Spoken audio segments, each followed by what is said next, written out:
The Mayo Experience. Mayo Experience. Mayo Experience. Mayo Experience. Welcome to the Pat Mayo Experience, presented by DraftKings 2021 Final Round British Open Preview. Some DraftKings picks and maybe a bet or two. Probably not, because I don't want to waste any more money this week or any more of your money. Imagine betting Colin Morikawa every single week when he plays, but not betting him this week because you're an idiot. That's me, Pat Mayo. Thank you for watching. Please smash the like button to the video, subscribe to Mayo Media Network, and in the comment section, tell me who you think will fire the lowest score Sunday at Royal St. George's, because when we talk about DraftKings, that's what we're talking about in terms of DraftKings Showdown. Yeah, having the winner get you bonus points and second place and everything like that, but that stuff is kind of fool's gold in a really weird way, only because you want the guys with eagles and birdies that are going out there the most. So I would still try to get the guys that are going to try to fire -5, -6, or who will fire those. We can find those diamonds in the rough. That is your path to the top of the leaderboard. We'll talk some weather as well. If you do want to generate and just 150 lineups to try to win the big money prizes on DraftKings, fantasynational.com/Mayo is going to get you 20% off. Use the lineup generator and make it super easy on yourself if you want to play a whole bunch of lineups. Obviously, there's no strokes gain data for the Open Championship because the app, a travesty. The coverage of the Open, very bad. Like, insanely. I thought NBC would be good with this, and it was awesome when they were showing it at 2 o'clock in the morning, and I was up. I was like, all right, here we go. But the weekend coverage, at least Saturday's coverage, was absolutely brutal. What you need to be doing is going onto the Open app and streaming the radio broadcast. It's full of like Brits and Scots and Irish guys. It's fantastic. There's a lady on there who is just not hiding whatsoever how much she loves Marcel Seam and his man bun. It's just terrific stuff. And like, people are catty with each other. It's going back and forth. It's a tremendous radio broadcast. So I found myself watching on TV, so I could see what's going on, but listening to the audio version. You can just stream it right from the app. So I've really enjoyed that so far. Tomorrow's show will be the 3M research. I'll be back with Feinberg. New show launching on Mayo Media Network this week too. Fantasy football picks and bets. I will be hosting the first show, but we're going to have a rotating cast of characters on that show, and I'm going to be doing a bunch of giveaways for that right now. I mean, you can get ahead of the game and just go subscribe to Fantasy Football Picks and Bets on Apple Podcasts, leave a 5-star review, Twitter handle, and you'll be in the draw. So if I give away up to like $1,000, you're going to be in that cash giveaway. So please go do that right now. First show will drop Tuesday. Not sure who the guest is going to be, but I'll be on it, so you can go watch that. Plus, we'll have more golf and football, Olympics. I'm trying to get Morency on the show. If you know Morency, tweet at him and be like, hey, you should jump on with Mayo and Cuss to talk Olympics betting, because that is just going to be fucking hilarious, all right? Took up too much of your time already. Let's jump into this, and let's jump over to the leaderboard right away. There he is.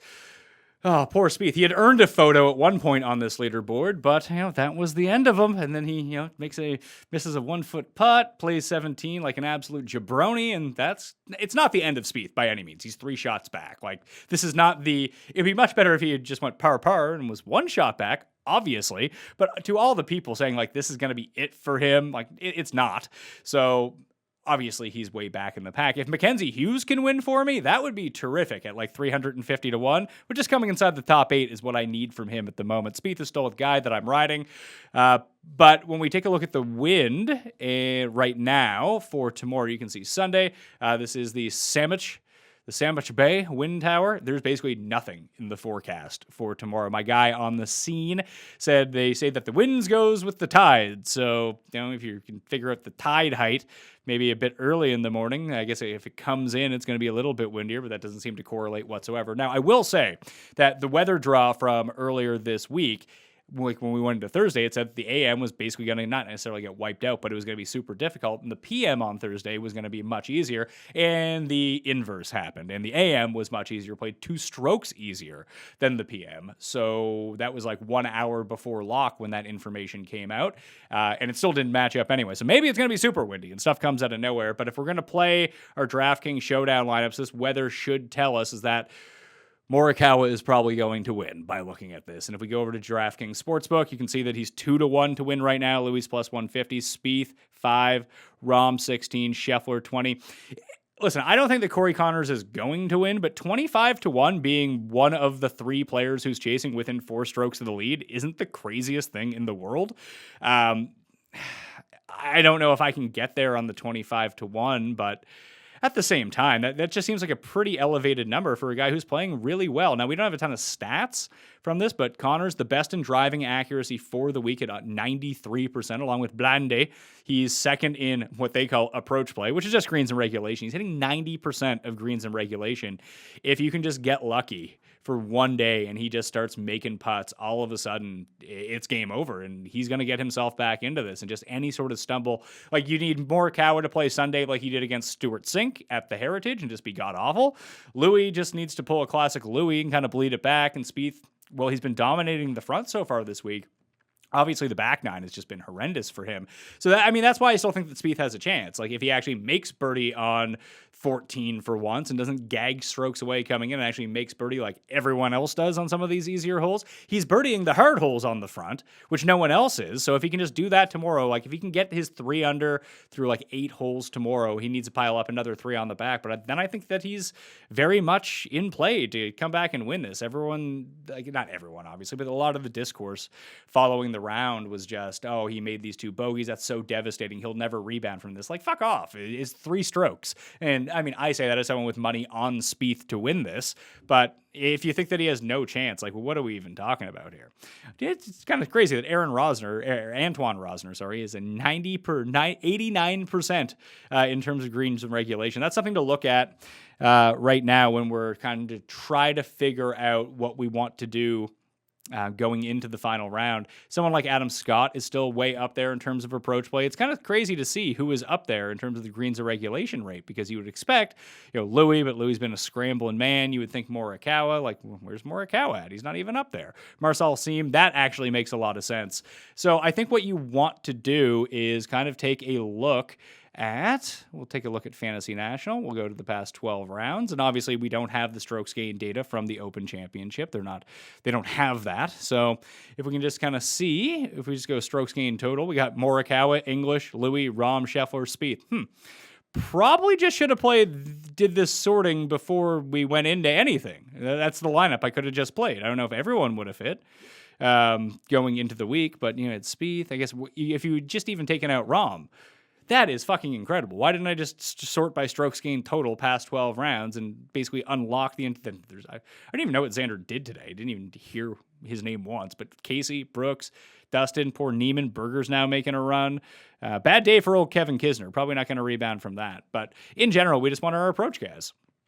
So like Rosner is up there. So let's call Rosner a play with the way that he's $6,500 as well. So he can really unlock a lot of what's going on at the top. I would expect Berger to be very popular solely because of his price point and the surge that he made up the leaderboard this week. Again, fantasynational.com/Mayo if you want to go get this right now. If you're going to go from the top, I do think it's Morikawa. I think that Morikawa probably, at least in my mind, has the best chance of winning the Claret Jug. Maybe the nerves get to him in his first Open Championship. It didn't make a difference for him, but he was a chaser at the same time. Now he's essentially a co-favorite to win this thing. So there might be a little bit of pressure on him. But at the same time, man, that's really hard to say. Let's jump back over and trekking out. I really hope this Aaron Rai thing continues to go. So I'm going to we'll call Rosner and Rai and Morikawa, the 3 sort of like core plays going into this. And again, who is up here who's just not having a great week? Adam Scott just can't putt, but tomorrow shapes up to be really good for someone like Casey. I know that the putting is always going to be an issue with Casey, but if the wind is going to be really died down and he can get those irons going, all of a sudden he's going to be looking really good. Webb had one bad day, but has had 2 really good rounds at the same time. Obviously, Streelman got himself back into it. Hughes, and just hope to catch the magic putter, and then you might still get bonus points out of him as well, where he's starting the day tied for 5th. Or tied for 6th. Tied for 5th? Tied for 6th. Where's he at? He is tied for... Yeah, because Scheffler made birdie on the last. So yeah, Hughes and Fratelli and Rahm are all in that spot. Rahm's going to get all the love from here, rightfully so, being John Rahm. But someone like Hughes, if he can get that putter going, like he's hitting a fair amount of greens in regulation, he's giving himself opportunities. I have no idea how close these are to the hole. But even if he's 2-putting, we know that, if he has enough putts from 50 feet, eventually he's just going to start making every single one of them because that's what he does. So I don't know if Hughes is is going to be very popular in final round showdown, but that was sort of an angle that I would think about taking, because what's the price point on him? He's $8,000. Again, I would think that Burger is going to be more popular.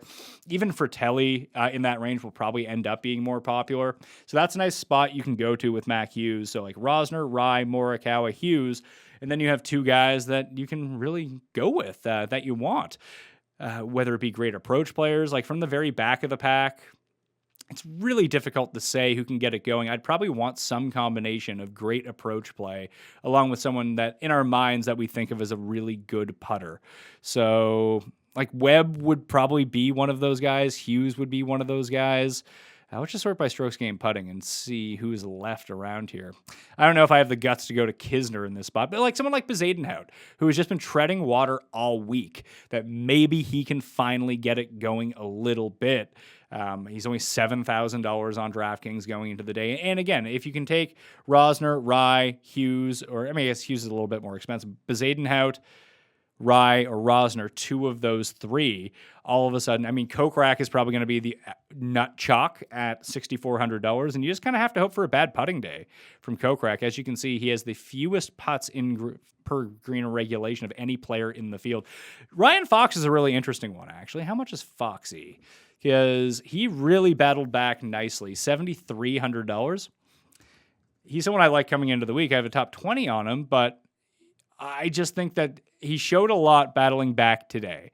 And obviously it wasn't the greatest round for him. He finished one over, but when you start bird or bogey double, like that's could be the end of your round. And then he made another double, but he's putting up birdies along the way. Like his distance almost ensures him as a lock for the birdies on the par fives as long as he hits the fairway off the tee. He is a very good links player in general.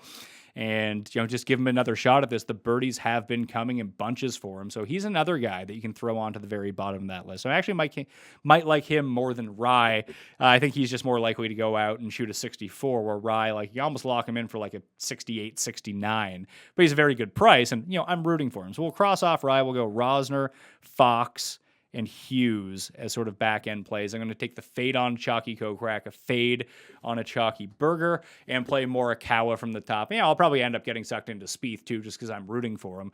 But I would expect with these conditions that you would want the best ball striker and iron player in the world. That would be Colin Morikawa without any wind influence, and just hope he can get it going. Now, for my outright bets, like I said, I don't want him to come out and strike the ball like he normally does. I would like to see him just have a terrible day for whatever reason. And Louis to play like I actually bet on him, which I didn't, but every time I bet on Louis, he's like 8 over after 5 holes. Then he withdraws, but then he goes out and does this. So I need him to play one of those final rounds, and then Spieth can catch up, or Hughes can catch up. And maybe even like if Rahm can go post like a 63 and have the best round ever, maybe he can walk away with this too, because every time he has just battled back. Every time he's been kicked down, he's just come back in. But you know what? Actually, it's $7,900. Now that I'm kind of thinking this through and talking out loud a little bit. Bryson. I don't know really where his game is at, but this will be the least windy of the days, which would really give him a perfect opportunity to go out and really ravage this course early on. It's doubtful that a lot of people are playing Bryson. He was unpopular coming into the week anyway, so you could probably do that. $7,900. He's right around that Mac Hughes, Daniel Berger territory. Like I said, Berger and Kokrak from the bottom end for the cheap plays might be the move. So you can go like Morikawa, Bryson, Rosner, Fox, Hughes, and then have one more play left. I think that's the way that I'm going to construct my DraftKings lineups. Obviously, after listening to me this week, you have a couple sweats, but probably not too many. They might just want to fade what I'm up to this week. But I'm super excited to watch this final round. Go Spieth is all I can really say, although I'm not going to be disappointed if Morikawa wins. I love Morikawa. He's probably my favorite player. And not betting him, I can't believe that I didn't do it. Hopefully we get into a situation, not hopefully Spieth just runs away with it. Or that I can get into a situation where Louis kind of fucks off, Spieth catches Morikawa, and then I can just hedge onto Morikawa, and I can just root for Morikawa. That would be fantastic news, right?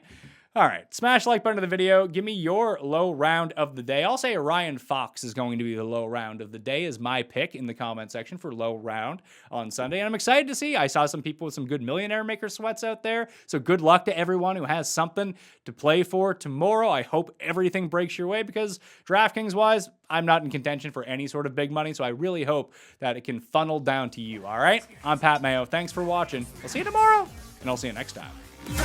experience! Experience!